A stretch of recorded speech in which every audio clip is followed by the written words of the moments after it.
June 12, 2025 మధ్యాహ్నం 1:30 సమయం అహ్మదాబాద్ నుండి లండన్ వెళ్లాల్సిన ప్యాసింజర్ విమానం క్రాష్ అయిందని తెలియగానే దేశం మొత్తం ఒక్కసారిగా ఉలిక్కిపడింది.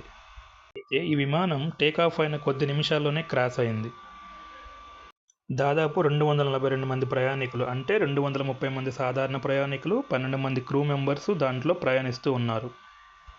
ఈ విమానంలో ఇండియన్సే కాక బ్రిటిష్ పౌరులు, పోర్చుగల్, కెనడా దేశానికి చెందిన పౌరులు కూడా ప్రయాణిస్తూ ఉన్నారు.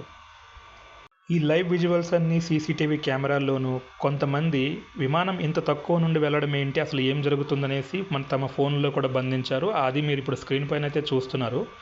చూడండి,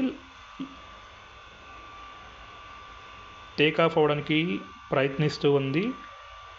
టేకాఫ్ అయిన కొద్ది నిమిషాలకే దానికి సరిపోయినంత థ్రస్ట్ ఆర్ ప్రెజర్ ఏదైతే పైకి వెళ్ళడానికి ఉపయోగపడుతుందో అది సరిపోయినంత లేకపోవడం వల్ల ఆ విమానం అలాగే ఎగిరినంతగా ఎగిరి మళ్ళీ కిందికి ఒకేసారిలాగా పడిపోవడం అయితే మనం చూస్తూ ఉన్నాము. దీనికి కారణాలు చాలా అయితే ఉండొచ్చు. విమాన ప్రమాదానికి కారణాలు అయితే ఇంకా తెలియాల్సి ఉంది. ఎందుకంటే చాలామంది అనుమాన పడుతుందంటే ఉగ్రవాద కోణమా, లేకపోతే టెక్నికల్ ఫెయిల్యూరా, ఇంజిన్ బ్లాస్ట్ అయిందా అనేది మనకు తెలియదు. కాకపోతే కాక్పిట్ ఆర్ బ్లాక్ బాక్స్లో ఏం సమాచారం ఉందో మనకు కంప్లీట్గా తెలిసేటంత వరకు అయితే దీనికి ఎగ్జాక్ట్ రీజన్స్ అయితే మనకు తెలియవు. చూడండి ఎంత ఎక్స్ప్లోజన్ అయితే జరిగిందో, ఒక్కసారిగా ప్రాంతం అంతా ఉలిక్కిపడింది. ఈ విమానం అయితే అహ్మదాబాద్ నుండి లండన్ అయితే వెళ్లాల్సి ఉంది. టేకాఫ్ అయిన కొద్ది సెకండ్లలోనే 59 సెకండ్లలోనే ఇదైతే క్రాష్ అయిపోవడం వల్ల దాంట్లో ఉన్న కంప్లీట్ ఫ్యూయల్ 50,000 లీటర్ల కంటే ఎక్కువ ఫ్యూయల్ అయితే నిండి ఉంది. ఎందుకంటే లాంగ్ జర్నీ కాబట్టి ఆ ఫ్యూయల్ ట్యాంక్ అయితే పేలిపోవడం వల్ల ఒకే ఒక్క సర్వైవర్ అయితే మిగిలారు. మిగతా వాళ్ళందరూ మొత్తం చనిపోయారు. మాంసపు ముద్దల్లాగా వాళ్ళు మాత్రం మిగిలిపోయారు. ఇండియన్ సివిలేషన్ హిస్టరీలోనే ఇది అతిపెద్ద ప్రమాదం అని అయితే చెప్పొచ్చు.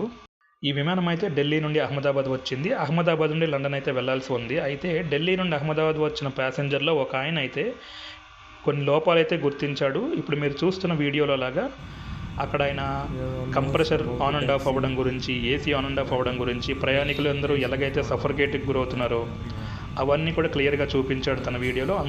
దాంతోపాటు లోపల ఎంటర్టైన్మెంట్ గురించి పెట్టిన టీవీ కానీ లోపల ఉండే రిమోట్లో ఏ బటన్స్ కూడా ప్రెస్ చేయట్లేదు. కనీసం క్యాబిన్ క్రూకి పిలుద్దామన్నా కూడా ఆ బటన్స్ అయితే ప్రెస్ చేయలేదు. అదంతా తన వీడియోలో అయితే క్లియర్గా ఎక్స్ప్లెయిన్ చేశాడు. ఇతనైతే ఢిల్లీ నుండి అహ్మదాబాద్ వరకే ప్రయాణించాడు.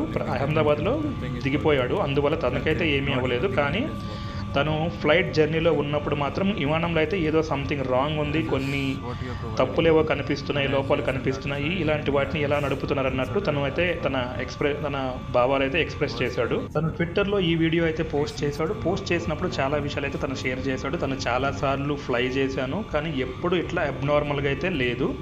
ఈసారి సంథింగ్ ఏదో లోపం అయితే ఖచ్చితంగా ఉంది. దీంట్లో ఏమీ పని చేయట్లేదు. క్యాబిన్ క్రూ కూడా మాకు సహకరించట్లేదు, పిలిచిన పలకట్లేదు, బటన్స్ కూడా పనిచేయట్లేదు అని చాలా వరకు అయితే చెప్పాడు.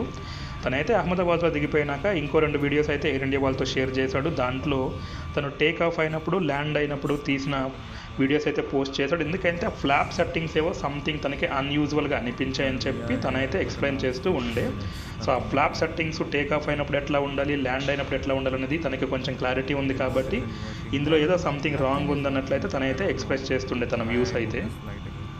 ఫోటోలో చూస్తున్నారు కదా ఈ ఫ్యామిలీ, తనైతే లండన్లో పనిచేస్తుండే. తను వాళ్ళ ఫ్యామిలీని లండన్కి కంప్లీట్గా షిఫ్ట్ చేద్దామని అయితే ఇండియాకు వచ్చి వాళ్ళందరూ హ్యాపీగా లండన్ వెళ్ళి అక్కడ సెటిల్ అవుదామైతే అనుకున్నారు. కానీ అన్ఫార్చునేట్ రీజన్స్ వల్ల వాళ్ళందరూ కూడా ఈ పరిస్థితుల్లో అయితే చనిపోయారు. చూడండి, ఈ దృశ్యాలన్నీ అయితే ఎప్పుడైతే ఆ విమానం వచ్చి ఆ మెడికల్ కాలేజ్ బిల్డింగ్ని అయితే ఢీకొని మొత్తం బ్లాస్ట్ అయిపోయిందో దాని తరువాత సీన్స్ అయితే ఇవి. మొత్తం ఆ ఆయిల్ ట్యాంక్ ఏదైతే ఉందో కంప్లీట్గా బ్లాస్ట్ అయిపోవడం వల్ల చాలా నష్టం అయితే జరిగింది. అది లంచ్ టైం కావడం వల్ల అక్కడ భోజనం చేస్తున్న 20 నుండి 30 మంది మెడికల్ కూడా చనిపోయారు అన్నట్లయితే చెప్తున్నారు. ఘటన జరిగింది అని తెలిసిన వెంటనే అన్ని రకాల సహాయక చర్యలు అయితే చేపట్టారు. ఎన్డీఆర్ఎఫ్, స్టేట్ పోలీస్ వాళ్ళు కూడా వచ్చి అక్కడ సహాయక చర్యలు అయితే చేపట్టారు. చూడండి ఎంత భయానకరంగా ఉందో ఆ సిచ్యువేషన్ అయితే మాత్రం. ఇదే ప్రమాదంలో ఒకే ఒక్క సర్వైవర్ అయితే మిగిలారు. తన పేరు విశ్వాస్ కుమార్ రమేష్ అంట. తనైతే ఎప్పుడైతే బ్లాస్ట్ అయ్యి విమానం క్రాష్ అయిపోతుందన్న టైంలో తనైతే ఎమర్జెన్సీ ఎగ్జిట్ నుండి జంప్ చేసేసి తనైతే కాపాడుకున్నాడు. తనే ఒక లోన్ సర్వైవర్. ఈ ప్రమాదంలో 242 మందిలో ఈయన ఒక్కడు మాత్రమే బతికాడు. ఈయనైతే విమానంలోనే 11A అనే సీట్ని అయితే బుక్ చేసుకున్నాడంట. జనరల్గా ప్యాసింజర్స్ ఎవరు ఈ 11A సీట్ అనేది అయితే ప్రిఫర్ చేయరంట. ఎందుకంటే అది వింగ్స్కి దగ్గరగా ఉండడం వల్ల, ప్లస్ ఏసీ ఏదైతే ఉందో దానికి పక్కనే ఉండడం వల్ల విండో సీట్ కాదు అది, దానికి ఎలాంటి వ్యూ కానీ ఏమి కానీ ఉండదు. అందువల్ల ఈ సీట్ని అయితే జనరల్గా ఎవరు ప్రిఫర్ చేయరంట. కానీ ఈయన అదే సీట్ని బుక్ చేసుకున్నాడు.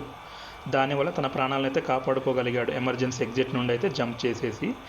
ఈ ప్రమాదంలో మొత్తం చనిపోయిన వాళ్ళలో గుజరాత్ స్టేట్ మాజీ ముఖ్యమంత్రి కూడా ఉన్నారంట. తనైతే తన కూతుర్ని చూడడానికి అనేసి లండన్ అయితే వెళ్తుండే, బట్ అన్ఫార్చునేట్లీ తను కూడా అయితే ఈ ప్రమాదంలో చనిపోయారు.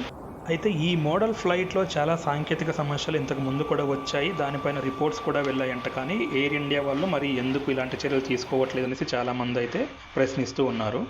అహ్మదాబాద్ నుండి లండన్ వెళ్ళడానికి కనీసం 10 గంటల సమయం పడుతుంది. కాబట్టి ఈ విమానం అయితే గంటకి 3,900 లీటర్ల ఫ్యూయల్ అయితే కన్జ్యూమ్ చేస్తుంది. అందువల్ల కనీసం 39,000 లీటర్ల ఫ్యూయల్ అయితే స్టోర్ చేసి పెట్టుకుని అయితే ఉండుంటారు.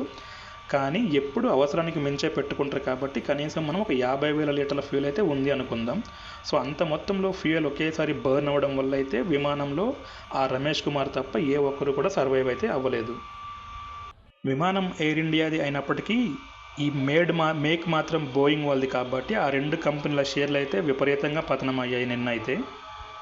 అలాగే ఎయిర్ ఇండియాను టాటా గ్రూప్ అయితే సొంతం చేసుకుంది కాబట్టి టాటా గ్రూప్ ఆ రెస్పాన్సిబిలిటీ తీసుకొని ప్రమాదంలో చనిపోయిన ప్రతి ఒక్కరికి ₹1,00,00,000 ఎక్స్గ్రేషియా అయితే ప్రకటించారు. విమాన ప్రమాదానికి నిజమైన కారణాలు తెలియాలంటే మాత్రం బ్లాక్ బాక్స్ దొరికేటంత వరకు అయితే మనమైతే వెయిట్ చేయాల్సి అయితే ఉంటుంది. ఘటన జరిగిన వెంటనే తగినన్ని చర్యలు తీసుకున్నా కూడా రాజకీయం చేయాలి కాబట్టి మేమున్నామని చెప్పి కొంతమంది రామ్మోహన్ నాయుడు రాజీనామా చేయాలి ఏవియేషన్ మినిస్టర్ కాబట్టి, అలాగే ఇంతకుముందు చాలా రైలు ప్రమాదాలు జరిగినప్పుడు అశ్విని వైష్ణవ్ కూడా రాజీనామా చేయాలని చాలామంది కోరుకున్నారు. మరి రాజీనామా చేస్తే ఈ ప్రమాదం ఏమైనా ఆగిపోతాయేమో వాళ్ళే చెప్పాలి. చనిపోయిన వాళ్ళకి సంతాపం తెలియజేయడానికి అయితే ఆస్ట్రేలియా, సౌత్ ఆఫ్రికా మధ్య జరుగుతున్న WTC ఫైనల్లో అయితే అంపైర్లు, ప్లేయర్స్ అందరూ కూడా నల్ల బ్యాడ్జ్లు అయితే ధరించారు. అలాగే ఇంగ్లాండ్ పర్యటనలో ఉన్న మన భారతీయ క్రికెట్ టీం కూడా సంఘీభావం అయితే తెలియజేసింది. మనం కూడా వాళ్ళ పవిత్ర ఆత్మక శాంతి కలగాలని కోరుకుందాం. జై హింద్. Thank you.